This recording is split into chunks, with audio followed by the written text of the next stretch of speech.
Hello friends, welcome to home food Tamil. Friends, இன்றைக்கி ரொம்ப டேஸ்டியாக குயிக்காக செய்யக்கூடிய ஒரு சூப்பரான ஸ்நாக்ஸ் ரெசிபி தாங்க செஞ்சு காமிக்க போகிறேன். வீட்டில் உருளைக்கிழங்கு மட்டும் இருந்தால் போதுங்க, டக்குன்னு குழந்தைங்க ஸ்கூல் விட்டு வந்து சூப்பராக ரெடி பண்ணி கொடுத்துலாம், ரொம்பவே என்ஜாய் பண்ணி சாப்பிடுவாங்க. ஃப்ரெண்ட்ஸ், வீடியோ ஸ்கிப் பண்ணாமல் பாருங்கள், அப்போ தான் நான் என்னென்ன பொருள்லாம் சேர்க்கணும்னு தெரியும்.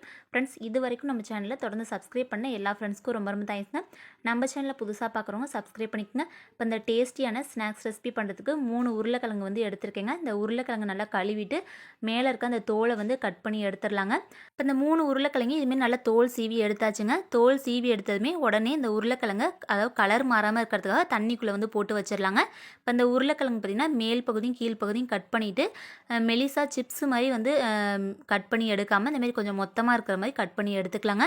அதுக்கப்புறம் இந்தமாரி சின்ன சின்ன பீஸாக வந்து கட் பண்ணி எடுத்துக்கோங்க. இப்போ இந்த 3 உருளைக்கிழங்கையும் இதே ஷேப்பில் வந்து கட் பண்ணி எடுத்துக்கலாங்க. ரொம்ப மெலிசாக வந்து கட் பண்ணி எடுக்காமல் கொஞ்சம் திக்கான லேயராக வந்து கட் பண்ணி எடுத்துக்கலாங்க. இப்போ இந்த ஸ்நாக்ஸ் ரெசிபி பண்ணுறதுக்கு இதுமாரி உருளைக்கிழங்கு இதுமாரி திக்கான லேயராக எல்லா உருளைக்கிழங்கையும் கட் பண்ணி எடுத்ததுக்கப்புறம் இந்த உருளைக்கிழங்கு வந்து அப்படியே வைக்காமல் தண்ணிக்குள்ளே வந்து சேர்த்துடலாங்க. அப்போ தான் வந்து அந்த உருளைக்கிழங்குல இருக்க அந்த மாவுத்தன்மை எல்லாமே, அந்த ஸ்டார்ச்னு வந்து சொல்லுவாங்க பாருங்கள், அது எல்லாமே வந்து போயிருங்க. ஒரே ஒரு தடவை மட்டும் இந்த உருளைக்கிழங்கு இதுமாதிரி நல்லா கழுவி எடுத்துக்கலாங்க. அந்த மாவுத்தன்மை, அந்த தண்ணியோட கலரே நல்லா மாறி இருக்கு பாருங்க. இப்போ ஒரு தடவை உருளைக்கிழங்கு நல்லா கழுவிட்டு கொஞ்சமாக ஒரு பேனில் தண்ணி ஊற்றி நல்லா சூடு பண்ணி எடுத்துக்கலாங்க. தண்ணி நல்லா கொதிச்சதும் அடுப்பை குறைச்சி வச்சுட்டு நம்ம கட் பண்ணி வச்சுருக்க அந்த உருளைக்கிழங்கு எல்லாத்தையும் வந்து சேர்த்துக்கலாங்க. இப்போ அந்த சூடான தண்ணியில் உருளைக்கிழங்கு சேர்த்துட்டு அடுப்பை நல்லா குறைச்சி வச்சுட்டு ஒரு 2 நிமிஷம் மட்டும் அந்த சூடான தண்ணியில் உருளைக்கிழங்கு அப்படியே இருக்கட்டுங்க.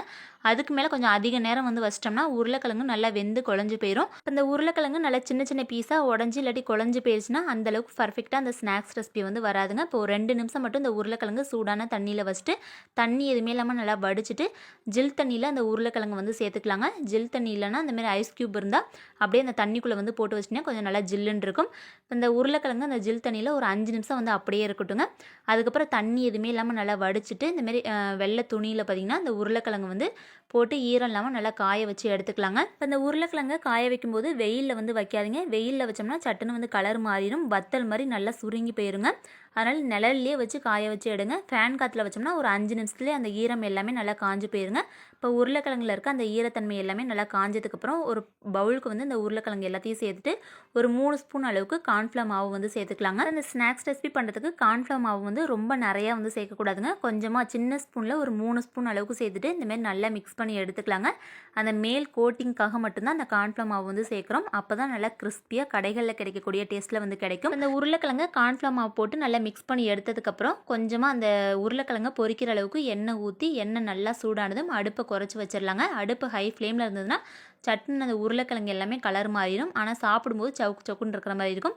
அதனால் ஃபஸ்ட்டு வேக வைக்கும்போது அடுப்பு நல்லா குறைச்சி வச்சுட்டு ஒரு 2 நிமிஷத்துக்கு மட்டும் அந்த உருளைக்கிழங்கை இதுமாரி நல்லா வந்து வேக வச்சு எடுத்துக்கலாங்க. ஃபஸ்ட் டைம் வந்து அந்த உருளைக்கிழங்கு வேக வைக்கும்போது கொஞ்சம் கூட கலர் எதுவுமே மாறாமல் இந்தமாரி ஒயிட் கலராக இருக்கும்போதே அந்த எண்ணெய்க்கு மேலே அந்த உருளைக்கிழங்குலாம் வெந்து மேலே மிதந்து வரும். அதுக்கப்புறம் வந்து எடுத்துக்கோங்க.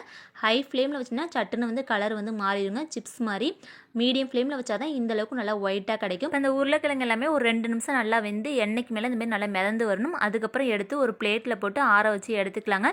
நல்லா ஆறுனதுக்கப்புறம் திரும்ப வந்து 2வது பேட்ச் வந்து போட்டு நல்லா வேக வச்சு எடுக்கணும். இந்த டைம் பார்த்திங்கன்னா அடுப்பு நல்லா ஹை ஃப்ளேமில் வச்சுட்டு இந்த உருளைக்கிழங்கு வந்து வேக வச்சு எடுத்துக்கலாங்க. நல்லா கோல்டன் ப்ரௌன் கலரில் அந்த உருளைக்கிழங்கு எல்லாமே நல்லா வெந்து கலர் மாதிரி வரணும். அப்போ தான் நல்லா கிறிஸ்பியாக நல்லா மொறுமொறுன்னு கிடைக்கும். இப்போ இந்த உருளைக்கிழங்கு ஃபஸ்ட்டு பேட்சில் வந்து வேக வைக்கும்போது அந்தளவுக்கு வந்து கலர் வந்து மாறாது, வெள்ளை கலராகவே இருக்கும். ஆனால் சாப்பிடும்போது சவுக்குன்னு இருக்கிற மாதிரி இருக்கும். திரும்ப 2வது பேட்சில் அடுப்பு ஹை ஃப்ளேமில் வச்சுட்டு இந்தளவுக்கு நல்லா கலர் மாற அளவுக்கு நல்லா பொரிச்சு எடுத்துக்கணுங்க. அப்போ தான் சாப்பிட்றதுக்கு நல்லா கிறிஸ்பியாக டேஸ்டியாக கிடைக்கும். இப்போ குழந்தைங்க வெளியே எங்கேயாவது போகும்போது இந்த ஃப்ரெஞ்ச் ஃப்ரைஸ் வந்து ரொம்பவே என்ஜாய் பண்ணி சாப்பிடுவாங்க. கடைகளில் வந்து கொஞ்சம் குவான்டிட்டியும் கம்மியாக கிடைக்கும், கொஞ்சம் ரேட்டு வந்து அதிகமாகவும் இருக்கும். ஆனால் வீட்டில் பார்த்திங்கன்னா ஒரு 3 உருளைக்கிழங்கு பயன்படுத்தி இந்தளவுக்கு வந்து கிடைக்கும். ஒரு 4லேருந்து 5 பேர் கூட வந்து சாப்பிடலாம். அந்தளவுக்கு கொஞ்சம் அதிகமாகவே வந்து கிடைக்குங்க. உங்கள் குழந்தைங்க நல்லா காரம் வந்து சாப்பிட்டாங்கன்னா பெரியவங்களுக்கு வந்து செஞ்சு கொடுக்குற மாதிரி இருந்தால் அதுக்கேற்ற மாதிரி மிளகாய்த்தூள், உப்பு வந்து சேர்த்து கொடுங்க. குழந்தைங்களா இருந்தால் அந்தளவுக்கு வந்து காரம் வந்து சாப்பிட மாட்டாங்க. அந்த சாஸ் வந்து வச்சு கொடுத்துட்டோம்னா அந்த சாஸ்லேயே காரம், இனிப்பு தன்மை எல்லாமே இருக்கும். வீட்டில் சாஸ் இல்லாத டைமில் தேவையான அளவுக்கு தூளுப்பும் காரத்துக்கு ஏற்ற மாதிரி மிளகாய்த்தூளும் சேர்த்து நல்லா மிக்ஸ் பண்ணி கொடுத்தோம்னா நல்லா டேஸ்டியான கிறிஸ்பியான ஃப்ரெஞ்ச் ஃப்ரைஸ் வந்து இதே மெத்தடில் செஞ்சிங்கன்னா டக்குன்னு ஒரு 20 நிமிஷத்துலேயே வீட்டில் வந்து ரொம்ப ஈஸியாக வந்து செஞ்சு சாப்பிட்லாங்க. டேஸ்ட்டும் வந்து அட்டகாசமாக இருக்கும். ஃப்ரெண்ட்ஸ், இதே மெத்தடில் இந்த டேஸ்டியான ஃப்ரெஞ்ச் ஃப்ரைஸ் செஞ்சு சாப்பிட்டு பார்த்துட்டு எப்படின்னு கமெண்ட் பண்ணுங்கள். இந்த வீடியோ கண்டிப்பாக உங்கள் எல்லாருக்கும் ரொம்ப யூஸ்ஃபுல்லாக இருக்கும்னு நினைக்கிறேன். வீடியோ பிடிச்சிருந்தா நம்ம சேனலில் புதுசாக பார்க்குறவங்க சப்ஸ்கிரைப் பண்ணிக்கோங்க. உங்கள் ஃப்ரெண்ட்ஸ் எல்லாருக்கும் நிறைய பேர் ஷேர் பண்ணுங்கள். அவங்க எல்லாருக்குமே ரொம்ப யூஸ்ஃபுல்லாக இருக்கும். Thank you so much.